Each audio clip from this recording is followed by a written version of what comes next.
common sense, but we're not going to talk common sense up next. We're going to be talking about Meghan.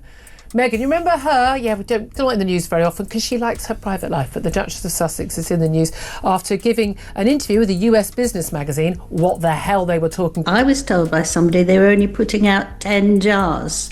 So, of course, it would all go because I think she sold them to her friends. I don't think she even sold it to her friends. I think they were all thought she sent it to them. Jar of non-jam, because it's actually only allowed officially to be called fruit spread because there's not enough fruit in it. Okay, let's get real for a second. What do you get when you throw royal titles, a $14 0-cent jar of jam, and a $20 million 0 cents a year lifestyle into the same glitter-drenched pot? You get a royal mess that smells more like desperation than strawberries. Meghan Markle's new venture, yes, jam, is being peddled as some kind of artisanal dream. But behind those dreamy Instagram reels and linen-lined baskets is a financial fantasy crumbling faster than a Montecito scone. And guess who's left holding the bill? That's right, Prince Harry. A new brand as ever. She's previously hinted she might never restock her jam because the first batch sold out within 45 minutes now. Right at the flashy crossroads of fame, royalty, and lifestyle branding is where Meghan has parked her jam-slinging wagon. Say hello to American Riviera Orchard. Sounds posh, doesn't it? Picture this: pastel-toned Instagram videos, manicured fruit trees, handwritten labels, and a whole vibe that's part Martha Stewart, part tiara-wearing Pinterest queen. It's not just a brand, it's Meghan's personal fantasy turned product line. Her goal? To bottle that curated lifestyle, wrap it in luxury ribbon, and sell it to the masses who dream of living in a lavender-scented fairy tale. Nicer than I thought it would be. And we have spent, you can't order it here in London, so we had to order it through a friend of mine who lives in Los Angeles. They got the product. But wait, it's not about the jam. No, it's the feeling the jam gives you. Meghan is selling a dream, a flower-crowned, golden hour-filtered whisper of old money fantasy. And it smells like success, or at least $14 0 cents raspberry preserves. But let's break it down. After all the frilly packaging, influencers, embossed notes, and those chic little jars, she's netting maybe $6 a pop. Cute, right? Until you realize she and Harry are spending nearly $20 million 0 cents a year just to exist in their gilded Montecito bubble. This is probably costs about 300 quid, so it better be good. Now, with me to enjoy this experience, to taste it. And here's where the math hits like a sugar crash. To cover even $15 million, 0 cents of their expenses from jam alone, Meghan would need to sell, wait for it, 2.5 million jars a year. Excuse me? That's not ambition, that's delusion. And guess what? These jars aren't lining the shelves of your local grocery store. They're wrapped like designer handbags and gifted to Meghan's elite inner circle. It's not a pantry staple. It's a collector's item with a shelf life and a price tag. And don't forget, jam actually expires. Logistics, storage, shipping, it's a lot for a fancy fruit spread. Yeah. Well, whatever way it was. So it's been a disaster. And one of the disasters was the packing, which she spent day after day, so she said, poor thing, packing it up the right way in the right color. And it's cost. So far, she sold barely over 1,000 jars. And by sold, we mean gifted to influencers and friends. Let's be honest, it's giving boutique bake sale for billionaires. Not a business rollout, but a Duchess-sized daydream with luxury tape. It's less commerce, more curation. Meghan's not just branding jam, she's branding herself. The vision, perfect duchies turned domestic goddess, bathed in candlelight and aesthetic perfection. This cylinder now, if you're watching, what a, ta-da! Right, there it is. This is raspberry spread. I believe this is like 14. But love, vibes, and vanilla-scented packaging won't pay for a $14 million 0 cents estate. Bodyguards, glam squads, PR armies, and global relevance. Even Goop took years to build. Meghan wants a luxury empire powered by pantry dreams and pantry goods. But baby, you can't fuel a Rolls Royce with rose and ribbon. So while jars gather dust in celebrity cupboards, the truth is clear. Lavender and lemon zest won't save save a brand built on fantasy over function. An absolute fortune. So the whole thing has been a disaster. They spent a year planning it because we were waiting. Let's peek behind the golden gates of their Montecito mansion. Past the lavender driveways and hand-pruned hedges lies a home so pricey even old money winces. We're talking 20,000 square feet of luxury. And that's not just real estate, honey. That's a $100,000, 0 cents a month mortgage, plus taxes. Another $1,600,000, 0 cents a year, just to exist there. And no, the house doesn't run on fairy tale magic. The honey is $28 and the tea is about the same price. So they're not giving this away. So magic moment, we're going to open it now. Security alone, it's a whole production. So think 24/7 protection with rotating guards pulling $1,000, 0 cents per shift pay. The total? Over $3 million, 0 cents annually. Privacy might be priceless, but that invoice certainly isn't. And oh, the staff? Not your average help. It is much better, much cheaper, and he gives the amount of money to charity. So the Duchy, that's been a spectacular success, hasn't it? And I know there are quite a lot. I certainly did, but they did a lot of. We're talking a chef who snubs supermarket lemons in favor of boutique groves, nannies trained like diplomats, a housekeeper who used to fluff pillows for 5-star hotels, and don't even get us started on the seasonal orchid labyrinth that's literally installed and removed based on Meghan's mood board. Yes, seasonal. You can't make this stuff up. Hang on. I heard. Yeah, all that glitz adds up. The staff alone costs $250,000, 0 cents a month. That's $3 million, 0 cents a year. Just to keep the lifestyle running smoothly, Meghan would need to sell 500,000 jars of jam. And we haven't even touched the extras. That was sold at my local supermarket. They're absolutely top notch. But there was some talk that she apparently was the views. I mean, she's got some podcast. Oh, the extras. Sunrise yoga sessions with gurus flown in from Bali.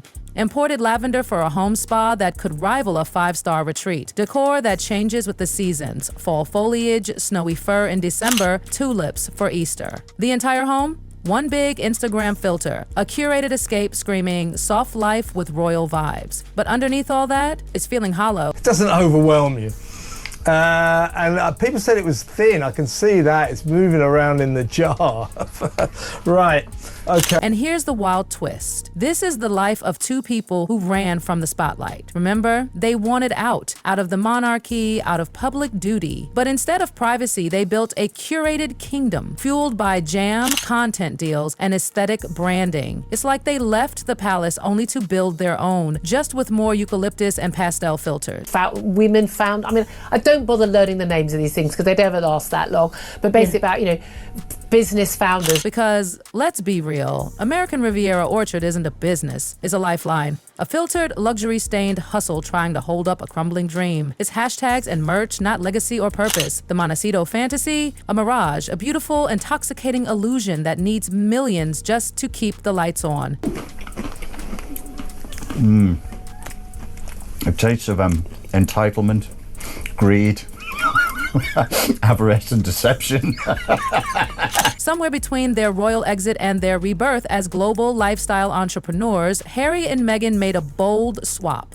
Buckingham Palace for branding deals. They're no longer just a couple. They're running what looks like an empire. But instead of royal duties, it's fueled by algorithm-ready content, soft lighting, and a whole lot of mood boards. It's all aesthetic. But let's not be fooled. While their jam looks cute in pictures, the reality behind the scenes, it's pure chaos, dressed in lavender-scented calm. Under a business, it's a cottage industry. But she's had.